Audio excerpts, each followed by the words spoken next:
Hello, everyone, and welcome to Driftwood Conversations, where we explore the transformative power of storytelling and human connection. I'm Hilary Sloan, and today I'm honored to speak with Jamie Rose, documentary photographer, strategic communications professional, and co-founder of Momenta, a media company she runs with her husband.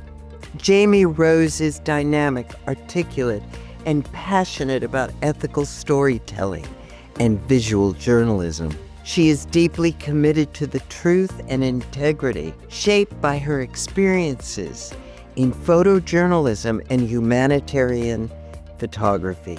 Jamie's career has taken her from the press corps in Washington, D.C., covering the White House and Capitol Hill, to the front line of humanitarian crisis, working with nonprofits and NGOs to document the human experience in its rawest form. Her photographic work captures the tensions between the human struggle and the innate goodness. But what Jamie gives to the world goes far beyond photographs or stories. She creates a connection where there is division, giving clarity where there is confusion, and dignity where there is trauma. Her impact reaches beyond her images, mentoring new generations of storytellers and ensuring the narratives shaping our world remain authentic. Today we'll explore her journey, her philosophy on truth and storytelling, and our responsibility in shaping how we see the world. Welcome, Jamie. Well, first, thank you so much for having me. This is going to be a fantastic conversation. I'm so excited. As Hilary said, my name is Jamie Rose. I am now a strategic communications professional. I am a small business owner, and I came to this particular point in my life from I started out in the communications field doing visual journalism, and I was a photojournalist in Washington, D.C. for about almost 14 years, working as the photojournalist in the press corps. So I covered the White House and Capitol Hill. And then I started to transition later on in my career to doing more humanitarian photography and covering nonprofits and NGOs around the world. And then in 2008, I was part of the team that started a group called Momenta. It is a visual communications firm. We have two divisions. One is Momenta Creative, which is our creative strategic communications firm. And then we have Momenta Workshops, which is our training program that helps teach people how to do documentary and nonprofit photography in real world environments. We have been doing that for 16 years. That is what my day job is like today. So I moved from being behind the lens to being someone who gets to hire people to do that and train people how to do that. Let me go back a little bit. You used a term of what you do now, and I didn't catch it. Strategic. I would say that I'm a strategic communications professional. So now what we do is consult. But if I say I'm a consultant, people always, there's like a million different ways that you can consult. So now what I predominantly do is we work with nonprofit and government organizations, government agencies, nonprofits, and corporations to help them with their strategic communications. That could be internal communications, like how to make their workflows a little bit better, how their teams can communicate internally better, or external, which is what, as my old mentor used to say, it really makes my ducky quack. I like the external comms quite a bit. So that is dealing with anything from, talking about how people use visuals to communicate in today's digital age and how they can use that, predominantly visual, but we also do different hats in terms of comms, social media, newsletters, outreach, and, strategic campaigns so that people can get their messages out there better. And then sometimes, as we've seen, especially the last 5 years, a little bit of crisis communications as well. How do we talk about unexpected events and make sure that the audience knows what they need to do, which I am sure basically every single person in Southern California, where you are, is probably becoming quite the expert at right now. So that's a little bit about what we do. So I don't remember the year, but I took one of your classes. it was working for a nonprofit, and I chose one that was out here, the Mojave Desert Land Trust, and we put a project together. And I was felt pretty new, so I think I was not as sure-footed as I would have liked to have been, but you taught so much. It went way beyond just the camera and the structure of the project. Taught me about business, which I had no idea about. How to be in business, how to maintain books, how to be responsible. It was great. Oh, thank You you. I'm were at the glad. Leica store Right? at the time. Yeah. The training programs themselves, really are that perfect combination of understanding not just the technical side of photography and, the documentary approach that's necessary to be a good visual communicator, but also what's all the nuances that goes along with working with those clients. So working with nonprofit organizations especially is so vastly different from corporate communications or journalism or even, personal photography like weddings or, portraits or things like that. You have so many different variables that go into the nonprofit photography and documentary sphere that it really does take a little bit of training and a little bit of mentoring and, a lot of failure points along the way, I think, to really become comfortable in that environment. I know that one of my very first nonprofit documentary assignments that I was on was like a complete failure just because, I mean, I got usable images, but as you say, I wasn't very sure-footed at the time. I went in thinking I was going and doing a journalism, documentary story, and they didn't know what that meant. They didn't know what I needed. They didn't know how to give me the environments and the situations where I could thrive. And so I think, one of the huge misnomers about communications in general is it's not siloed. If you approach it like that, you will miss out on so much. And so, what I realized from that first failure point was I didn't communicate what I needed. I didn't say, I don't want to do this. You shouldn't put me in this environment. I'm not going to get good pictures. I need to do this or this or this, and do a little bit more research on their programs and what they were offering and say, that's going to be good visually. That's not. And to really trust in communicating that information to the organization. And one of the things that I think we probably talked about in your workshop was like, you need to lead the nonprofit. You can't let them lead you because you're the only expert at the table who knows what you need to get good visuals. They aren't documentary photographers or videographers. They're nonprofit experts. So they can tell you what they do. You need to figure out how to get those visuals. And that's why the communications has to be a bit more research-based, verbal, making sure that your messages are out there to them and vice versa so that, you'll be proud of what you do and they'll be able to benefit from that. So it's a lot. I'm still learning that. Yeah, in everything, I think you get when you do something like this kind of work that you're doing it because you love. It's not for the money, it's not for the fame, it's because you love it. I get so nervous that I forget I have to be in control. I have to know when the light's coming up. I have to know who I'm shooting, what equipment to bring on, and have the courage to really talk to my client if I'm doing something like that. I do like the podcasting. It's a lot more relaxing for me. But I was listening to your B&H talk, and so I heard about that particular job, and I had a question that came up for me.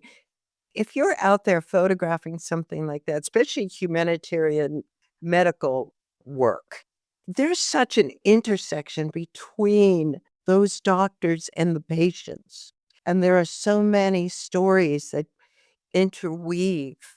How do you know which one to grab onto?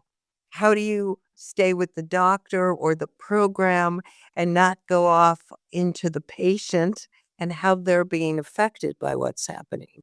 How? Um, so for context for your listeners, for the majority of my career, I covered politics. And then I also, really love to do humanitarian work. And I focused predominantly on medical outreach, and I did a lot of work in that particular field, working with Doctors Without Borders and the Global Fund and places like that. And, I can't say that there's a particular way that, you approach every single situation because they're all so nuanced and different. And I think if you go in with, the proverbial shot list of everything that you want to get, you'll utterly fail because things won't happen that way. I had an editor one time say, like, editors live in a perfect world because they tell you, okay, this is what we really hope to get. And then you're the one who's actually in the field and you're like, none of that is actually happening here right now. Like, their perfect world actually isn't what's happening right there. And you have to be ready and flexible for whatever comes about. Definitely proper preparation is important, but, making sure that you have all of the equipment, you're ready to go, you are prepared to be a professional, but also being open to the fact that something could change on the ground right away. And especially in medical situations, because depending on where you are, sometimes something can happen. I mean, I covered a birth care center one time. So we are constantly waiting for somebody to have a baby, and babies don't have a schedule. So they happen whenever they want to come, and you have to be ready for it. So being prepared, being ready, being on call, if you will, for things like that can help. But I also think, one of the things that my husband, who was an editor at National Geographic and different photo agencies and places like that, said, the best photographers he knew were the ones who really studied other photographers and to build up that visual library. And I think that's part of the preparation that goes beyond the technical, is to really study great masters, understand the way that they approached a scene or their particular style, and then, not necessarily complete emulation, but being able to have that huge visual library of approaches that can help you when you go to approach a scene like that. But I would say probably the most important thing in humanitarian work that was in my bag, if you will, my proverbial camera bag, would be empathy. Like, really understanding. And I would say that journalists in general, they own that when they're in really upsetting scenes. Really good professionals are the ones who are quiet when they need to be quiet. They push when they need to push. They let the people that they're photographing and documenting know that, they respect the terms and the gift that subjects give us to let us be in some of these really intimate situations, like to be in sometimes really horribly sad situations, and to also be in some beautiful situations like a baby being born. I mean, that's the most like miraculous thing. And to be like, oh my God, I'm in the room with these people and like I'm seeing all of you. Like, and this is like such a gift. And so I think that the longer you do it as well, sometimes the more all of those gifts sort of pile up inside of you and you realize like how lucky you are to do that type of work. It's really a blessing. So give me your husband's name, and are you both working with Momenta? Yes. My husband, John Christopher Anderson, is actually the founder of Momenta. This was his great vision. He knew that in 2008, he wanted to start a communications company that helped to take journalists who were being laid off left and right or being really limited by the budgets and the desire to send photographers out to do long-term reporting and, really in-depth long-term documentary storytelling. He saw a need to train people to do that type of work, to embrace the idea that, not just members of the Fourth Estate can be going out and doing this, which we've seen, since then, 16 years from now. It's not just this concept of citizen journalists anymore. That's a normal thing on the daily, but how do we train people in all different areas of different industries to know and embrace the concept of documentary storytelling and ethical journalism so that these really important stories can be told? And then how do we create a creative service industry that can tell those type of stories and put those people to work? So one of the really beautiful things about his vision for Momenta was we would train storytellers who were maybe coming from different industries like the wedding photography industry, art photography. How do you understand quality, ethical documentary coverage, and then can we hire those people to go out and work with nonprofits and government organizations or corporations or, small businesses to tell those stories and get them into the public sphere so that people can see more of this and we can keep photographers and documentarians working and let these important stories be told. So that is all his vision. I am merely the person who helps make it go. So you said a term, and I'm not familiar with it. Was it fifth estate or fourth estate? The fourth estate is technically, it comes from, if I remember correctly, I think it might even be medieval England, but there was like the monarchy, the something, and the son. Those are the three estates, and the fourth estate is the media, journalism, and understanding the industry that is the fourth estate. So. Great, because there will be people watching this or listening to this rather that don't have that background. What's happening to the industry now? Is it tough to get work? Are you working a lot? What's happening? I think that this is going to be one of the most tumultuous years that we've ever seen. I think that the invention and inclusion of AI into our daily lives is going to be a novel, cost-cutting experience, and a lot of people will embrace that. I mean, especially as we are dealing with record high inflation, we are dealing with record high price increases, we have, you know, energy prices going through the roof, and then we have housing crises. I mean, all of this is impacting the Main Street economy, not necessarily Wall Street economy, and that is trickling down into every sector.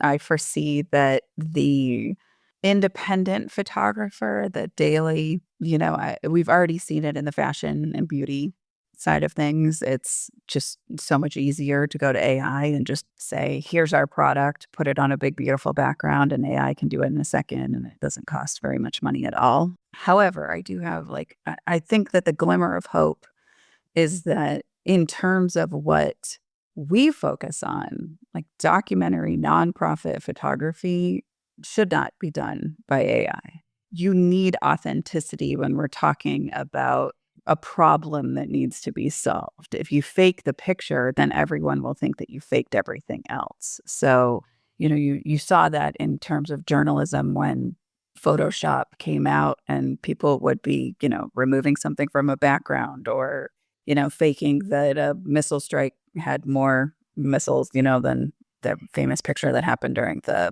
Hezbollah Israeli war when they showed that there were like way more smoke, like way more bombs that supposedly went off, but they come to find out they're all the same.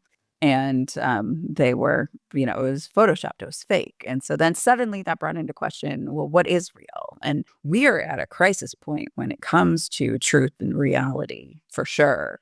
And so if the nonprofit sector, if the government sector, and if certain corporate sectors rely on AI, they're going to have a massive trust problem with that entire industry or sector because we need to have real documentarians on the ground. We need to show what it really looks like. We need to show the effects of whatever, problem that they're trying to solve. And we need it to not be fake because if you don't have that, we've lost all hope of accuracy and authenticity. So I think it's going to be difficult. I think that people want it because it's cheap and it's fast. And, in some cases it's really pretty. But from my perspective, I personally, I find the AI, profile pictures or whatever just to be horrific. Because I just that's not what you look like. I know what you look like. You look great. There's no reason for you to not look like the way you look. Why would you fake that? And so I hope that more people recognize the benefits and the values of it. And, I do think there are benefits and values, but I do think that we're going to have a lot of problems if we don't, as an audience, regulate the desire for that. I think the concept of not just speaking truth to power, but also speaking values to power, what we value. One of the things that happened yesterday in the world, since this is podcast and it's going to be a historical record, 100 meteorologists around the country were just laid off yesterday. so that the Weather Channel could do national broadcasts for local news stations. So we have trained scientists who are dedicated to understanding the weather that is happening in your own backyard, who are now being usurped by a national entity that is going to be producing technically weather news from, states and states away. Like, and that's okay because nobody pays attention to the local news anymore anyway, right? But it's not true. It's like, I was telling my husband this morning, like, it's like one of the only things that I actually go on to KTVZ to like watch is what is our weather going to be like? And I found that if I look at the Weather Channel, it's not actually as accurate as if I look at the local news. But why was that necessary? Why did we as a community decide that we didn't want and value that? And if you talk to people after the fact, they say, well, no, we really did want that. I was like, well, where was your voice? Where did you speak your values to the people who are making the decisions? And how do we stop letting salacious rhetoric distract us from the fact that something is happening in our backyard and we're losing professionals and we're losing people who can help us be more informed by paying attention to something that somebody said that, we're all retweeting over and over and over again because that one thing that one person who doesn't affect us in any way personally or even affect our local county citizens, doesn't matter. But these things happen to us locally and we're not even paying attention because we're so distracted. Like, that's where I feel like we need to speak our values to power and start making sure that we're making the decisions that make sense. So I want to say that yesterday was January 21st. So that it's clear because I don't know exactly when yeah. this will air. And also, I am on the radio. I'm on a local radio station in Joshua Tree. It's Z1077 FM, and I very much value it. And it's funky, it's local, it's owned by one family. And every one of us that work there honor the fact that it's one of the few left. Yeah.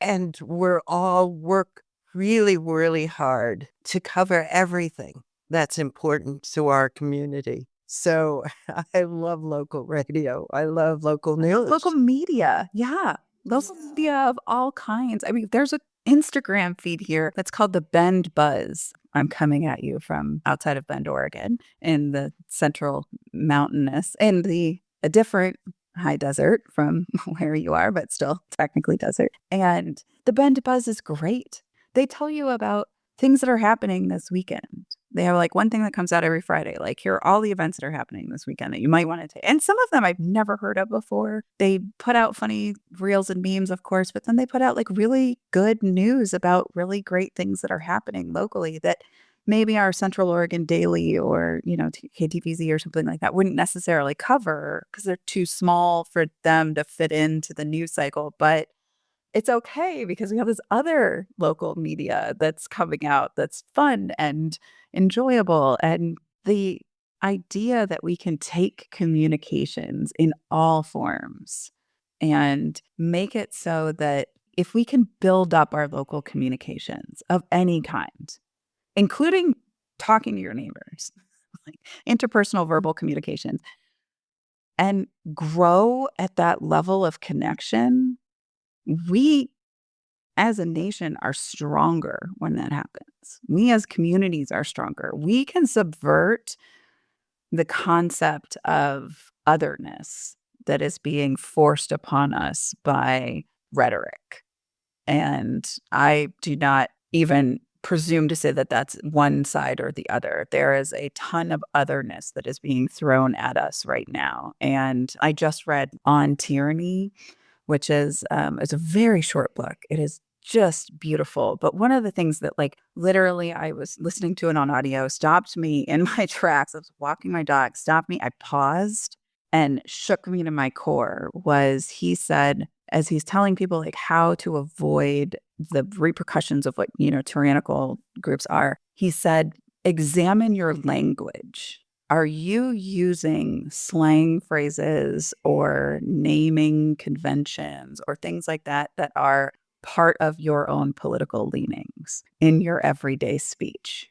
And he said, instead, come up with your own way of saying it. If you hear yourself saying the liberal elites or the Trump humpers or whatever. Like, take that and purge it from your language. That's someone else controlling your language. And as a communications professional, I was like, whoa, I never thought of that, because that's a casual conversation that you might be having with someone, but that makes its own impression in your brain and it forces otherness. And part of the other thing that he said is go out and talk to your neighbors. It is so hard for people to convince you that people who don't agree with you are bad. If you know someone like that and you speak to them face to face and you realize there's a lot of things you can talk about, you might not agree on everything, but I'm married. I don't agree with everything that my husband that I live with for, the last 14 years have been. So like, why would we possibly assume we can agree with someone about everything? And that type of breakdown, I think, of the way that we understand communications is where we'll thrive as a nation. And as humanity, Yes. thrive as humanity that way. So I was married before to somebody who was on the opposite political side of me.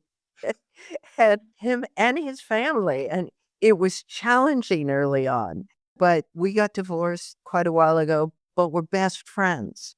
And so he's still very in my life.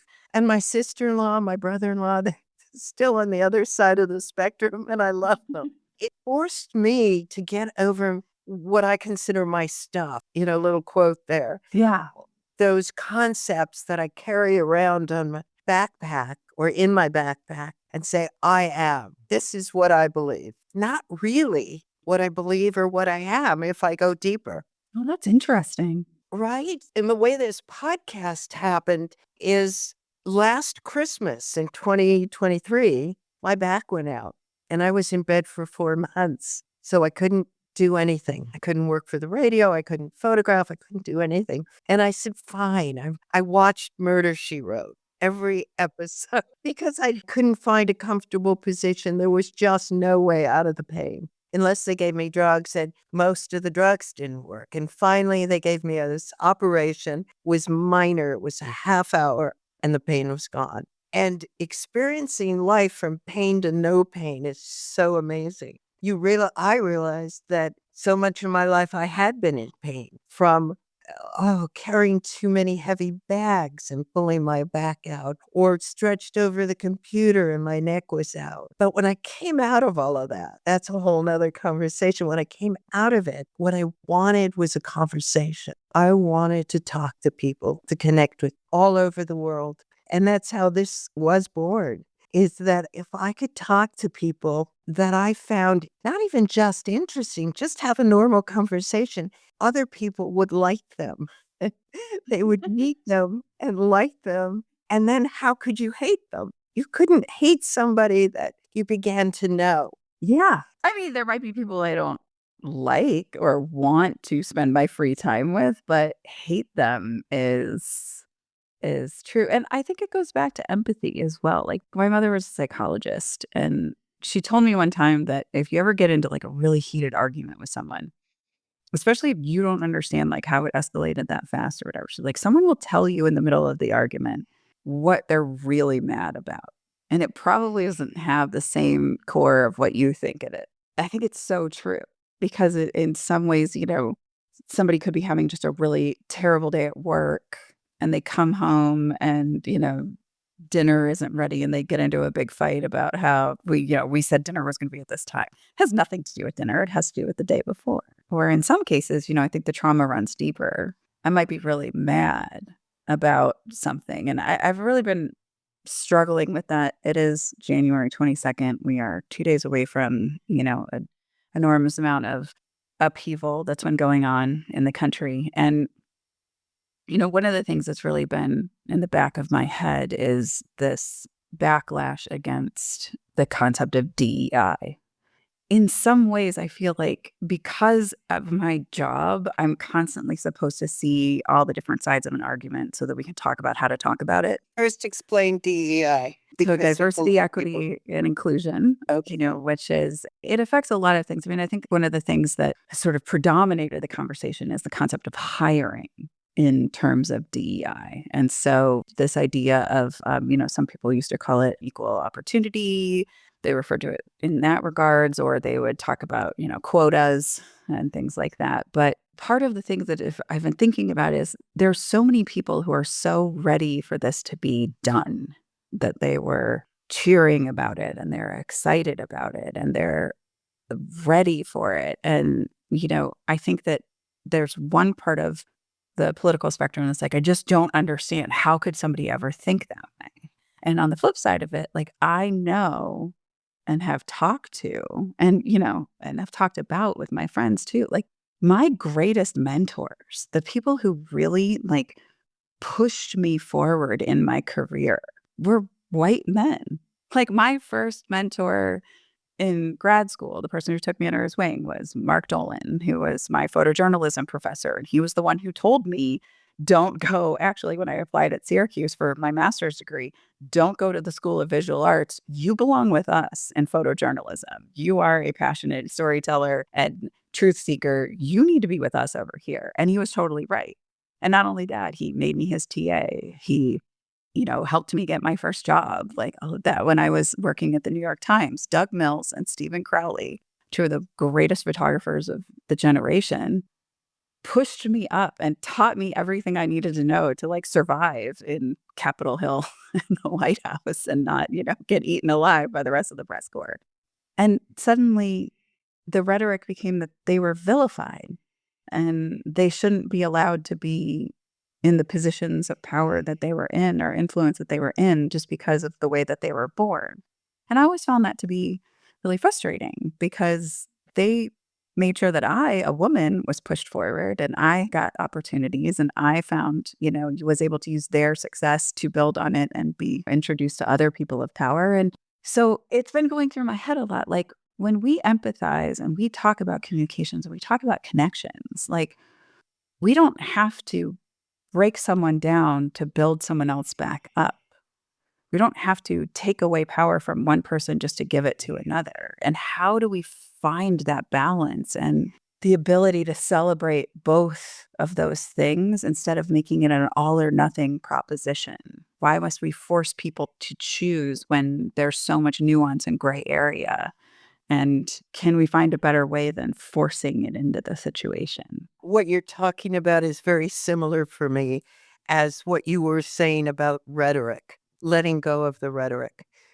Because what you're talking about again is rhetoric. I've had a lot of experiences with people that have helped me, encouraged me, all sides of the spectrum. There's somebody I'm thinking of, it was kind of in family, not blood family, but in family that was very uncomfortable with me being Jewish. And over the years, we just decided to love each other. That doesn't happen unless you spend time. Yeah, And and commit and to that understanding. Yeah, that's a beautiful way to say it. I realized that I've just had these experiences that most people don't have. I met a man through my mother-in-law who I didn't know right away. He's very creative, an older man, and his wife. He was German, and his wife, I think, was from Finland, Scandinavia. We became really close friends. I really admired him, and I gave him art supplies from my father's shop when my father passed away. Anyway, to make a long story short, he wrote a book and handed the book to me. His father was in the High Nazi Command, and he grew up as a Nazi youth. And he was Tea Party at the time. We kind of lost touch after a while because his rhetoric became so dark I couldn't support it. And it didn't have any base, but somehow we were friends for a long time. It's absurd. How can you grow up with that hatred and then push it aside when it's convenient? Which just tells me that if you really want to work at being a human being, you can't do that. Well, and being Push that aside. an intelligent human being that values knowledge and growth. Like, the idea of being, if I want to say it, I think it's like there's some word, some Japanese word, I think it is, like the beauty of being proven wrong in an argument.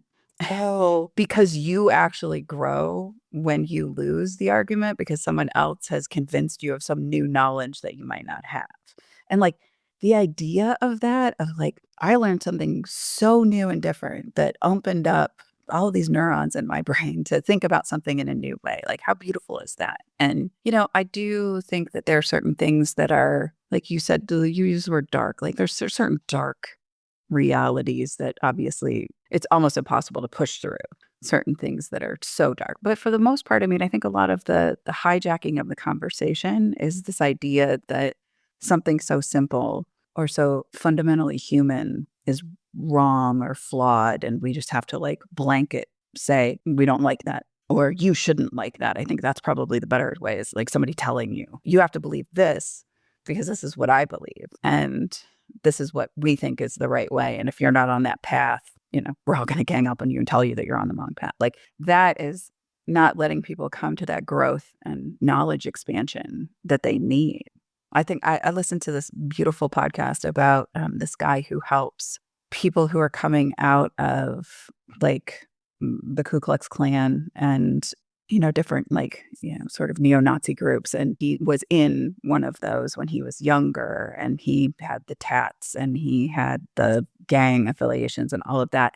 And now he works with like a group of therapists and stuff that, are kind of focused on anti-brainwashing of getting those people out there. But one of the things he said was, we can't lock everyone up for the hatred or things that they're bringing to the table that they've been taught. We have to work twice as hard as the people who did that to expand their minds to understand that they're not correct. And we have to meet that with love, and we have to meet them with knowledge, and we have to meet them with logic.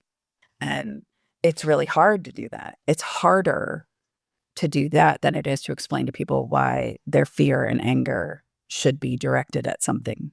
And I think that's challenging. It's a lot easier to point a finger and say, this is the person that we should blame for everything that's wrong in the world. I think that's the bottom line for me is number one, fear, because most of that hatred and rhetoric all comes on top of fear and blame.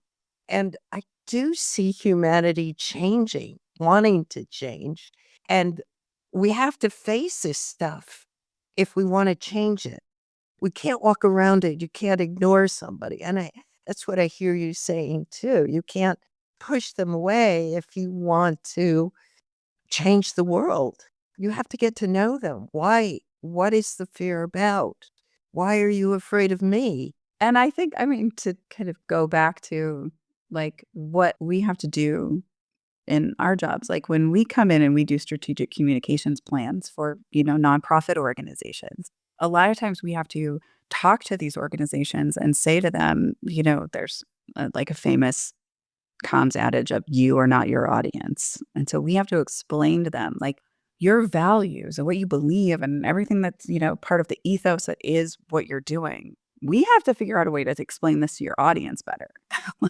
Because what you're doing is beautiful and it's great and it's wonderful, but like that message isn't resonating with people. So let's talk about different ways to describe it, or different ways to show the good things that you're doing, or these things that people might not know that you've done, or let's throw that out there. And that is so hard because we are surrounded by noise right now. We're surrounded by so many notifications on our phones and streaming services and, like punching through the noise to find the way through to really find truth and authenticity. And also, just the beauty of what other people are doing, to know if the knowledge that you're getting is correct. Like, it's hard to be a human sometimes, I think, in this regard. Okay, so I want to take this back to you and not the work for a moment. And that's driftwood conversations. It's like these forces that take this beautiful branch of a tree and knock it around and make it a piece of art. When you really see a piece of driftwood, it's smooth and it's shiny and you don't even know what tree it came from unless you understand woods. But all of us go through so much. When I was listening to your talks that are online, you were talking about wanting to be a war photographer and having an experience and realizing, I think that moved you into a whole new aspect of your life. Oh, Correct? yeah. Like I graduated from school and I totally thought like I want to go and cover conflict zones. And so I did my thesis in photojournalism school. I did my thesis over in Israel in the West Bank during the second intifada, the start of the second intifada that was in the fall. And It was the closest thing to, sort of active combat aside from the Iraq War, which nobody would trust a college kid to be embedded with the media out there. So I went and I was covering humanitarian workers on the front lines because I never had a desire to cover war itself. Probably because the way that my brain works is like, I don't know if it has to do with me being a Virgo or a September child or whatever, but like, or a youngest child. I don't understand things that don't make sense. Like if it's not logical. And so like war doesn't make any sense to me, but yet I'm not ignorant enough to say that we could do something to end it forever. But I did understand that there are volunteers and humanitarian workers out there that are trying to do good. And so that's what I really wanted to cover. And so I worked with an Israeli organization. There was a group of medical providers that worked with the Palestinian doctors across the border. And at the time, like Arafat was still alive. So that's how old I am. And so the Palestinian government was basically deferring all public funds towards, the Intifada war efforts. And so like a lot of humanitarian aid and especially medical aid was not getting through to rural areas. So I would work with these doctors and we would go across the border, go to different rural areas and set up clinics on the only day off. Israel proper only has Saturdays off. They don't have Saturday and Sunday. So these doctors would work Sunday through Friday. And then on Saturday, they would get in these really hot, not air conditioned ambulances. And we would drive across the border and we would take, an entire truck of pharmaceutical supplies, go out and set up pharmacies and clinics and work with the Palestinian doctors who were there to help them see as many patients as possible. And then I ended up going to Nablus, which is where a lot of the fighting was happening. And I said, can I stay? Do you guys mind just dropping me off? And maybe I'll figure out a way to get back to my apartment in Tel Aviv at some point. And so I ended up staying there for a number of weeks and working with the Palestinian medical relief teams that were there, helping with the fighting and also helping just like basically local clinics. So this is the longest answer to a very straightforward question. Sorry. But I, sort of had my first experience of like being shot at in a gun battle one day and was like, yeah, this is definitely not for me. I am very scared. And I'm so scared that I don't know how to do my job, which is part of that, like being prepared, but not being prepared. And at the same time, I was like, there's nothing for as visual as that would have been. Like, that's not the whole reason of what the story I wanted to tell was. It was, that to use the phrase, which unfortunately is so overblown now, but, the Fred Rogers, Mr. Rogers, look for the helpers. Like, that's what I wanted. I wanted to find the helpers. I wanted to find the people who were trying to fix it and the people who were trying to fix the people who were getting shot and, their communities. And so I realized that's my calling. Like, that's what I want to do. You just answered something that I had asked you in the way early questions about how do you know which thread in your story to follow? And I realize that it's in your heart. You knew already who you wanted to follow, what you wanted to talk about. Yeah, I think that's probably the way. Yeah, so you didn't get pulled off. You knew you kept coming back to who you were and what was important to you. I think that's the case. And I think that's part of growing older too. As you get more experience and you gain more experience, you start to realize like, I don't need or want to follow that particular path that I'm supposed to. I don't want to do this anymore. And it's a very heady thing. Somebody asked me one time, like, you must, every inauguration that comes up, people are like, you must want to be in DC so badly right now. And I was like, nope. I had a beautiful 20s. I loved my 20s. I loved my early 30s. I loved covering politics. But like after a while, I got to the point where I was like, I don't want to do this anymore. And I loved it. And it's a very heady experience. And it feels really great to have a hard pass to the White House and just walk in whenever you want to. But like, this isn't my calling anymore. And I had to realize that that was what was moving me to the next phase. And so I really wanted to do more nonprofit work. And I really wanted to do more humanitarian work and putting down my camera to start this business and with, my husband and to create this company and this dream was very different.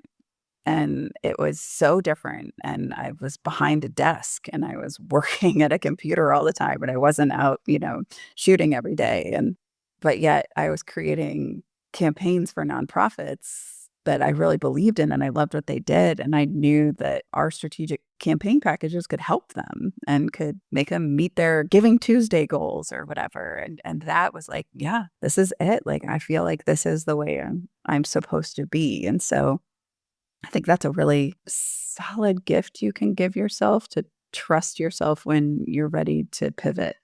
Where do you think that comes from inside you? And I was also going to ask you, how do you take care of yourself? Coming back from war zones and even medical emergencies, where do you get what you need? Well, I had very beautiful, wonderful mentors in my parents.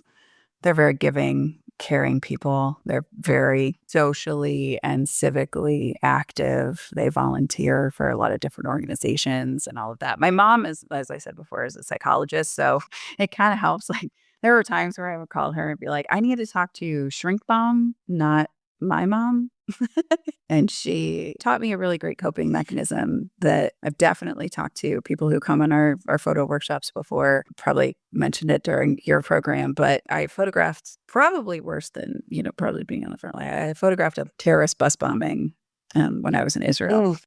And it was graphic. And I got there like immediately after it happened. And it was, for as much as I've covered medical things, like the horror of the goriness of what I was seeing was just so awful. And yet at the same time, you're very disconnected when you get into that work mode of like, I just have to work and I have to cover this because I'm one of the only, people here. And so I remember I called my mom afterwards because I had to take my, again, this is how old I am. I had to take my film to the processing place and drop it off so that it could be scanned so that I can send it back to my agency. And I was waiting for it.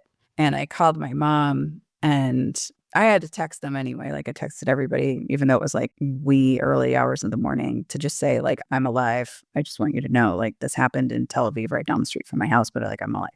And I called her and she was like, hi, are you okay? And I was like, I just saw the most horrible thing and I just I don't know what to do. And I feel like I should probably talk to somebody right now. And I'm just like really freaked out. And she said, okay. And I was like, I think I'm going to go get a drink.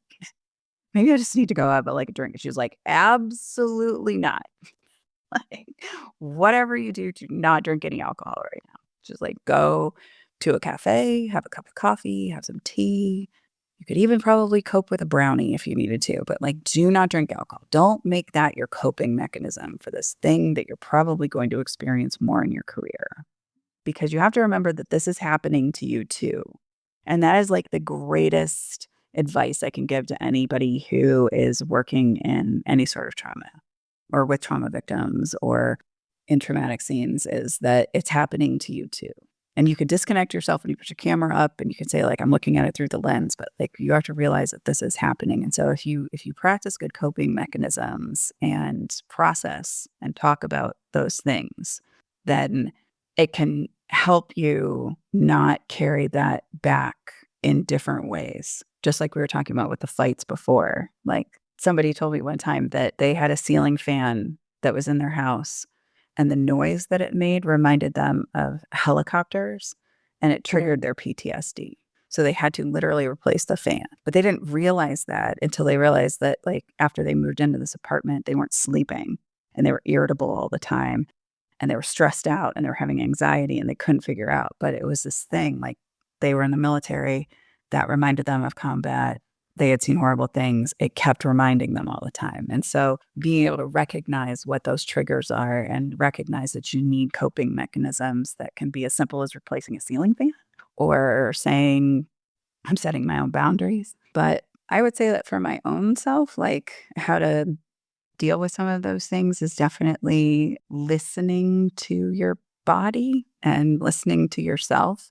I am an extremely extroverted person. Like, we jokingly say that my husband is Sasquatch because he just who's like really introverted. He likes to be a homebody. He lives in the Pacific Northwest and no one ever sees him. And I am like the golden retriever of the company and I'm out there and I'm talking to people all the time. But like my social battery will come down after a while. And there are certain times where I have to be like, I recognize the fact that I am not at my best and I need to not talk right now because I have been talking for so long or I've been dealing with so much stuff that I need to find my like self-care maintenance of, maybe it's a bath, maybe it's just like an hour on the couch with my dogs reading a book in silence, maybe it's yoga. So we've hit about an hour, but I want to ask you a couple of wrap-up questions. Sure. What would you tell your younger self if you were to meet her right now? Oh, wow. You should invest in your IRA a lot earlier than you did. Buy stock in Apple when you wanted to, and your parents told you that was a dumb thing to do. It's really interesting because I joined this wellness group last year, and there was this woman who would do a meditation every week, and it was basically guiding you to where you go to this like really beautiful place, and you envision this beautiful, home, and you walk up to the home, and you open the door, and your future self is there. And you have to mentally meditate on what your future self would tell you now. I find that equally as hard as what I would say to past Jamie, because I wouldn't want to butterfly effect anything because I'm okay with where I landed. And I think that all of the mistakes that I made were really beautiful learning experiences after the fact, of course. But, I think that there are definitely things that I regret and things that I wish I had done a little differently, but anything majorly different wouldn't lead me to where I am right now with a husband and a house that I love and a state that I love that is in a beautiful place with 2 beautiful dogs and, a 16-year-old company that really helps change people's lives. Like, I feel pretty good about that. So it would be spend more time with your Aunt Esther and talk to grandma a little bit more on the phone than you do because you're a teenager and you're dumb. You don't do stuff like that. Cherish the loved And maybe ones. it's also just telling her it's all going to be fine. Yeah, you're going to It's be all okay. fine. One of like the mantras that I live by is, everything's going to be okay in the end. If it's not okay, it's not the end. And so I'd probably tell her like, it's going to be okay. That would be a good thing because I think all of us, as we go through youth, and I've been having these conversations with a group 50 over and from 20 to 35, basically are the 2 age groups. Because in the middle, people are busy. They have families, they have careers. This is more for the young kids that are going out there to save the world. And for us that have some maturity, that have been out there and that are working, but have enough perspective to look back. I'm going to change my answer now that you said that. Okay. I would tell younger me the most amazing thing, aside from the fact that you're going to get married, you're going to have this like amazing life. You're still going to be best friends with Sarah and Liz and Heather and Beth and Lindy and Catherine and Stephanie and Audrey all the way through into your 40s and, hopefully beyond. And I think that like that would be really good for me to know that they're going to still be in my life all this time. Because I think you just hit on the point that like we all go through these phases and we get busy with our lives. But the beautiful thing is to know like, wow, we still have some of these connections and these relationships that we've cultivated for a really long time. And we come back to each other. And that would be very comforting to know. That would be. That's great. Is there anything else you want to say to wrap up? I just really appreciate what you're doing with this podcast. I would encourage anyone who's listening, if they've made it this far through my ramblings, that they should go and listen to the other episodes because the ones that I've heard so far are just beautiful. And I really did feel like I was getting wonderful advice and just eavesdropping on a conversation, especially the very first one. I just felt like I was eavesdropping on a conversation with a bunch of aunties that I would want in my life forever. So I thought it's a wonderful approach of what you're doing. And I wish you all the best of luck. I think this is going to be great. I can't wait to hear more. Thank you. And I do want to say something. I didn't assume your age because I have no idea. But just when I was describing the 3 group, and I think I said 50 and over, that's what I'm thinking the audience is going to be. But you never know who you're going to touch and at what moment. And so anything that could touch somebody's heart is worth spending time with. Yes. And as we talked about earlier, the noise that surrounds us, the ability to just tune in for an hour and listen to a really good conversation is electrifying. Thank you. Thank you for your time and everything. Jamie Rose's journey is a testament to the power of clarity, purpose, and resilience. Through her lens and through the many photographers she has mentored, Jamie has shaped the way stories are told, stories that might otherwise be lost. She reminds us that in a world filled with distractions, what we see and how we communicate matter.